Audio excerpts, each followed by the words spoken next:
Hi friends, welcome back to my channel. ఈరోజు video వచ్చేసి క్రీమును కానీ పెరుగును కానీ జీడిపప్పును కానీ యూజ్ చేయకుండా మన ఇంట్లో ఈజీగా దొరికే ఇంగ్రీడియంట్స్తో హెల్దీ ట్విస్ట్తో మన వెయిట్ని మేనేజ్ చేసే పచ్చి బఠానీ మెంతుకూరతో చేసిన కర్రీని ఎలా చేయాలో మీకు చూపిస్తా. ఈ సూపర్ హెల్దీ రెసిపీ కోసం మనకి కావలసిన పదార్థాలు ఏంటంటే ఒక పెద్ద కట్ట ఫ్రెష్ మెంతుకూర ఆకులు, హాఫ్ కప్పు పచ్చి బఠానీలు, వేయించిన వేరుశనగ పలుకులు, వేయించిన నువ్వులు, పుట్నాల పప్పు, పచ్చిమిరపకాయలని, వెల్లుల్లి రెబ్బలని, ఒక చిన్న అల్లం ముక్కను తీసుకోవాలి. అమల్ దస్తా కానీ లేదా చిన్న రోటిలో కానీ 1 టేబుల్ స్పూన్ వేయించిన నువ్వులని, 2 టేబుల్ స్పూన్ల వేయించిన వేరుశనగ పలుకులని వేసి బరకగా పౌడర్ని చేసుకొని పక్కన పెట్టుకోండి. ఇప్పుడు ఒక మిక్సీ జార్లో 3 టేబుల్ స్పూన్ల పుట్నాల పప్పుని తీసుకొని మెత్తగా పౌడర్ని చేసి పక్కన పెట్టుకోండి.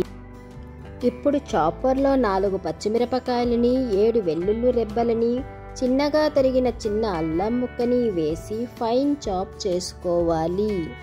ఇప్పుడు ఒక ప్యాన్ని వేడి చేసుకొని దీనిలో 2 టేబుల్ స్పూన్ల ఆయిల్ని వేసుకోవాలి.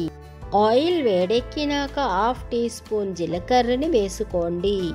జీలకర్ర వేగినాక చిన్నగా తరిగిన ఒక మీడియం సైజు ఉల్లిపాయ ముక్కలని వేసుకొని మీడియం ఫ్లేమ్లో ఉల్లిపాయ ముక్కలు రంగు మారే వరకు వేయించుకోండి. ఇప్పుడు దీనిలో క్రష్ చేసి పెట్టుకున్న పచ్చిమిర్చి, వెల్లుల్లి, అల్లంని వేసి 1/2 మినిట్ కోసం సాటే చేసుకోవాలి. బాగా వేగినాక 8 కరివేపాకులని వేసుకొని వేయించుకోండి. ఇప్పుడు దీనిలో కడిగి పెట్టుకున్న 1/2 కప్పు ఫ్రెష్ పచ్చి బఠానీలను వేసి 1/2 మినిట్ సాటే చేసి మూత పెట్టి బఠానీలు మెత్తబడిన వరకు ఉడికించుకోండి. లిడ్ని తీసి అంతా ఒకసారి కలుపుకొని దీనిలో 1 టీ స్పూన్ ధనియాల పౌడరు, 1/2 టీ స్పూన్ పసుపు, మీ టేస్ట్ని బట్టి కారము, ఉప్పుని వేసి బాగా కలుపుకోండి.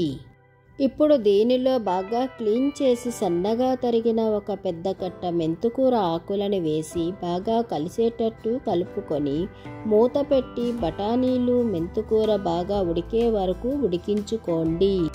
కూర ఉడికిన తర్వాత దీనిలో క్రష్ చేసి పెట్టుకున్న పౌడర్ని వేసి అంతా బాగా కలిసేటట్టు కలుపుకోవాలి.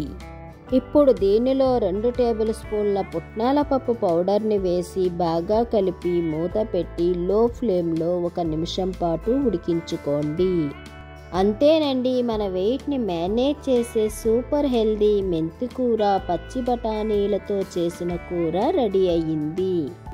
సో ఫ్రెండ్స్, తప్పకుండా ఈ రెసిపీని ట్రై చేసి మీకు ఎలా వచ్చిందో నాకు కామెంట్స్ ద్వారా తెలియజేయండి.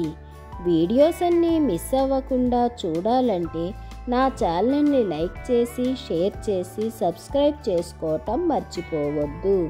Thank you for watching.